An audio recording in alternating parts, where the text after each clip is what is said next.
27절부터 39절입니다. 누가복음 5장 27절부터 39절. 묵상의 주제가 죄인을 부르러 왔노라. 예수님께서 이 땅에 오셨던 목적 중에 하나입니다. 죄인을 부르러 왔노라. 우리 묵상의 주제가 있는 32절 말씀을 우리 함께 읽어봅니다. 내가 의인을 부르러 온 것이 아니요 죄인을 불러 회개시키러 왔노라. 아멘. 우리가 이 말씀이 마태복음 9장 또 마가복음 2장 공관복음에 모두 소개되는 말씀입니다. 이 말씀이 선포되기 전에 어떤 사건이 있었는가 우리가 그것을 잊지 말아야 됩니다. 어떤 중풍병자가 네 사람의 그 손에 들 것에 의해서 예수님 앞에 내려왔습니다. 예수님께서 중풍병자에게 내 죄가 사함을 받았다. 그리고 바리새인들과 서기관들이 신성 모독의 발언이다. 하나님 한 분 외에는 죄를 사할 권세가 없는데 도대체 이렇게 망령된 말을 하느냐. 그러자 예수님께서 인자가 이 땅에서 죄를 사하는 권세가 있다. 그리고는 중풍병자에게 일어나 내 침상을 들고 걸어가라. 그러자 그 중풍병자가 놀라운 모습으로 걸어갑니다. 그 광경을 누가복음에서는 기이한 일을 보았다. 파라독사라고 하는 아주 중요한 단어를 사용합니다. 기이한 일. 지금 예수님을 바라보는 시각이 많은 무리들이 예수님은 기이한 일을 행하는 사람이다. 중풍병자를 고치는 사람이다. 이것에 초점을 두고 있었습니다. 그러자 예수님께서 내가 이 땅에 온 것은 기이한 일을 행하기 위해서 온 것이 아니라 무엇 때문에 오셨다? 죄인을 불러 회개시키러 왔다. 이것이 마태복음, 마가복음 또 누가복음 모두 공통된 배열입니다. 왜 이 말씀을 하셨는가? 기이한 일을 행한 후에는 더 많은 기이한 일들을 통해서 사람들을 불러 모을 수 있습니다. 그것이 목적이 아니라고 하는 것. 그러면 우리가 오늘 이 말씀을 묵상하면서 분명한 건 관점이 중요하다고 하는 사실입니다. 관점. 내가 어떤 관점에서 어떤 견지에서 세상을 보고 사람을 보고 이 땅에 일어나는 사건들을 보게 될 것인가? 어떻습니까? 우리가 신앙생활하면서 나는 죄에 대한 어떤 관점을 가지고 있는가? 오늘 예수님을 통해서 우리가 한 가지 분명히 회복해야 할 것은 죄는 미워하지만 죄인은 미워할 수 없다고 하는 사실입니다. 죄는 미워하지만 죄인은 미워할 수 없다. 왜? 사람은 죄인을 다른 사람을 미워할 자격이 없기 때문에 그렇습니다. 오늘 예수님 당시에 이 바리새인들과 서기관들과 사두개인들의 문제가 무엇인가 생각해 보면 이 사람들은 죄도 미워하고 죄인도 미워하는, 사람을 판단하는 그런 잘못을 지금 범하고 있었다고 하는 사실입니다. 예수님께서 죄인을 불러 회개시키기 위해서 왔다고 말씀하시기 전에 어떤 말씀이 진행되었느냐? 누가복음 5장 30절 31절입니다. 바리새인과 저희 바리새인과 서기관들이 그 제자들을 비방하여 예수님의 제자들을 비방합니다. 어떻게? 가로되 너희가 어찌하여 세리와 죄인과 함께 먹고 마시느냐? 이 당시 율법은 세리와 죄인들과 함께 자리에 앉는 것조차 금했습니다. 함께 먹고 마시는 것도 용납지 않았다고 하는 전통입니다. 무엇 때문에? 자기들이 사람을 판단할 수 있는 자격이 있다고 잘못 생각했기 때문에 이런 문제가 발생한 겁니다. 그러자 예수님께서 말씀하십니다. 건강한 자에게는 의원이 쓸데없고 병든 자에게라야 쓸데있다. 누가 건강하고 누가 병든 사람인가? 바리새인과 서기관의 입장에서는 예수님과 예수님의 제자들이 다 병든 자처럼 보였습니다. 무엇 때문에? 죄는 미워할 수 있지만은 죄인은 미워할 수 없는데도 불구하고 죄인까지 싸잡아서 함께 미워하기 때문에, 그렇기 때문에 예수님께서 분명한 선을 긋습니다.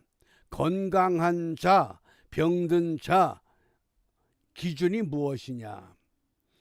우리가 분명한 것은 죄는 미워할 수 있지만 죄인은 미워할 수 없습니다. 그럼에도 불구하고 여전히 우리는 죄와 더불어서 사람까지 동시에 우리가 판단하고 비판하고 사람들을 우리가 비방하는 일을 주저하지 않는 이런 일들이 너무 빈번하게, 그것도 교회 안에서 성도들끼리 자주 일어나고 있다고 하는 것에 오늘 예수님께서 경종을 울리신 겁니다. 그러므로 성경은 무엇을 말씀하느냐? 죄인을 미워하지 않게 하려고 시편 103편 2절부터 4절입니다. 내 영혼아 여호와를 송축하며 그 모든 은택을 잊지 말지어다. 저가 내 모든 죄악을 사하시며. 왜요? 죄는 미워하지만은 죄인은 미워하지 못하기 까닭에. 왜? 그 죄인은 하나님이 주신 영혼, 그 영혼을 소유한 하나님의 창조물이기 때문에, 그러므로 저가 내 모든 죄악을 사하시며 죄를 사해 주시고 모든 병을 고쳐 주시고 내 생명을 파멸해서 구속하시고, 여기 구속을 다른 한글 번역에서는 속량하시고 이렇게도 번역합니다. 어떻게? 예수님께서 자기의 몸으로 죄인들을 위해서 죄값을 지불해 주셨다. 속량하셨다. 무엇 때문에? 영혼을 사랑하기 때문에, 죄악을 사하시기 위해서, 모든 병을 고쳐주시기 위해서. 그렇기 때문에 그 예수님께서 어떠한 모습이 되셨느냐? 마태복음 26장 45절 이 말씀을 잘 관찰해 보시기 바랍니다. 이에 제자들에게 오사 이르시되 이제는 자고 쉬라.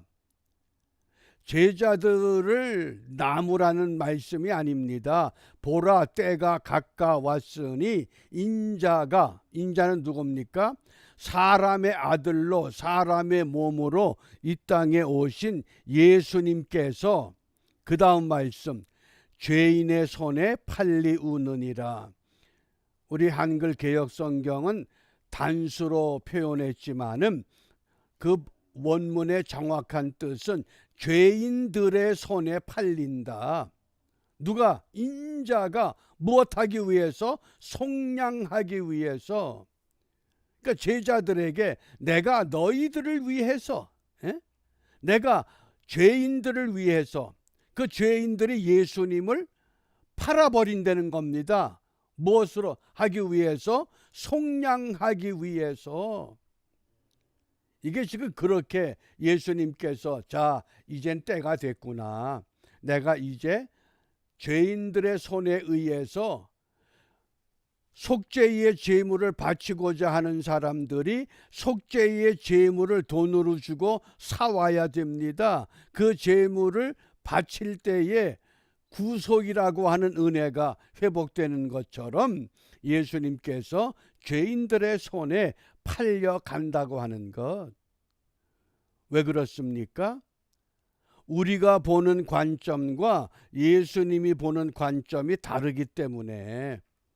그럼 예수님은 어떻게 사람을 보느냐? 죄는 미워할 수 있지만 죄인까지 미워하지 못한다. 왜냐? 창세기 2장 7절에 보면 여호와 하나님이 흙으로 사람을 지으시고 생기를 그 코에 불어넣으시니 사람이 생명이 된지라. 사람은 어떤 존재냐? 네페시 하야, 산 목숨, 살아있는 생명. 그 생명이 누구의 것이냐? 하나님이 주인이라고 하는 말씀입니다. 그러니까 죄인은 누가 정죄해야 됩니까? 누가 판단해야 됩니까? 오직 하나님만이 판단합니다. 그런데 바리새인들과 서기관들, 심지어 오늘의 그리스도인들까지 사람을 마구잡이로 판단해버린 겁니다. 내 마음에 맞지 않는다고, 내 뜻과 일치하지 않는다고, 나에게 동의하지 않는다고 우리가 얼마나 많은 실수를 범하고 삽니까?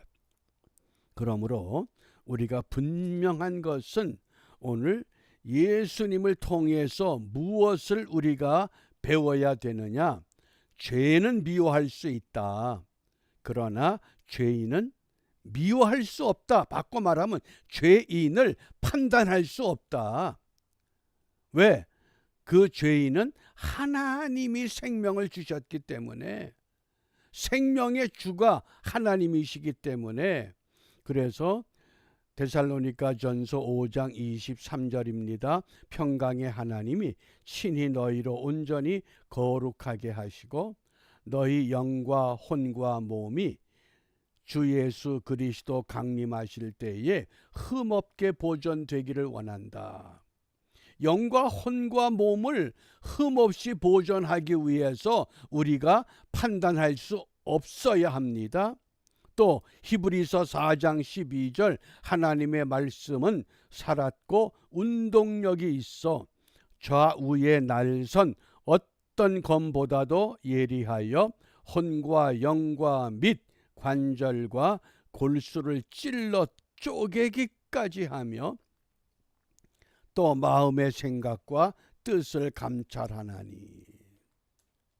하나님께서 사람을 지으시고 그 사람에 대한 애정, 사람에 대한 깊은 관심, 그 사람이 죄를 지었어도 너는 내 아들이다, 집을 떠났지만은 다시 돌아올 수 있는 가능성을 보고 계셨다고 하는 말씀입니다. 그러므로 우리가 이 아침에 무엇을 기도해야 되겠는가? 우리 신약 요한 3서 1장 2절 말씀에 사랑하는 자여 내 영혼이 잘됨 같이 내가 범사에 잘되고 강건하기를 내가 간구하노라. 우리 육이 죄를 짓는 육의 욕망에 의한 그런 결과에 대해서 이야기할 것이 아니라 영혼의 문제. 예? 그러므로 영과 혼과 육이 말씀으로 조화를 이루어서 우리 또한 예수님과 같은 관점을 갖고 이 세상을 바라보고 사람을 사랑할 줄 아는 이런 믿음을 우리가 함께 기도하고 그 일을 회복하는 은혜의 하루가 되시기를 주님의 이름으로 축복하며 부탁합니다. 기도하겠습니다. 은혜로우신 아버지 하나님, 인간의 눈으로 사람을 판단하지 않고 오직 주님의 긍휼과 자비의 눈으로 이 땅의 모든 사람들을 바라볼 수 있는 은혜 가운데 우리 모두를 세워주시고 이러한 은혜가 이 땅에 확산되고 채워져서 무너지는 세상, 흔들리는 세상, 질서가 없는 세상, 하나님의 뜻 가운데로 이끌어가는 복된 하루가 되도록 인도하여 주시옵소서. 예수님 이름으로 기도합니다. 아멘.